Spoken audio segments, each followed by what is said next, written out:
વરસાદની સિઝનમાં ઋતુજન્ય રોગ, વાયરલ ઇન્ફેક્શન, મેલેરિયા, ચામડીના રોગો સહિતના ઋતુજન્ય રોગોના કેસો વધુ જોવા મળતા હોય છે. ઋતુજન્ય રોગના નિવારણ અર્થે આરોગ્ય પરિવાર કલ્યાણ વિભાગ, ગુજરાત સરકાર અને નિયામક આયુષની કચેરી, ગાંધીનગર નિર્દેશિત આયુર્વેદ શાખા, જિલ્લા પંચાયત ભરૂચ અને શ્રી સમસ્ત ગુજરાત બ્રહ્મ સમાજ ભરૂચ શહેર એકમ યુવા પાંખના સહયોગથી આયુર્વેદ અને હોમિયોપેથિક નિદાન અને સારવાર કેમ્પ જૂના ભરૂચના કબીરપુરા ખત્રીવાર સ્થિત જૂના અંબાજી ખાતે યોજવામાં આવ્યું હતું, જેમાં આયુર્વેદ વિભાગના આયુર્વેદિક ડૉક્ટર ક્રિષ્નાબેન ફણસિયા, કવિઠાના આયુર્વેદિક મેડિકલ ઓફિસર ડૉક્ટર મનીષાબેન વાઢિયા,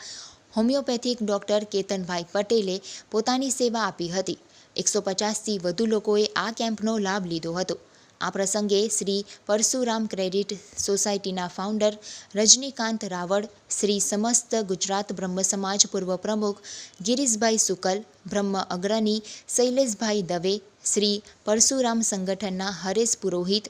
બ્રહ્મ સમાજ ભરૂચ શહેર એકમના પ્રમુખ હેમંતભાઈ શુકલ,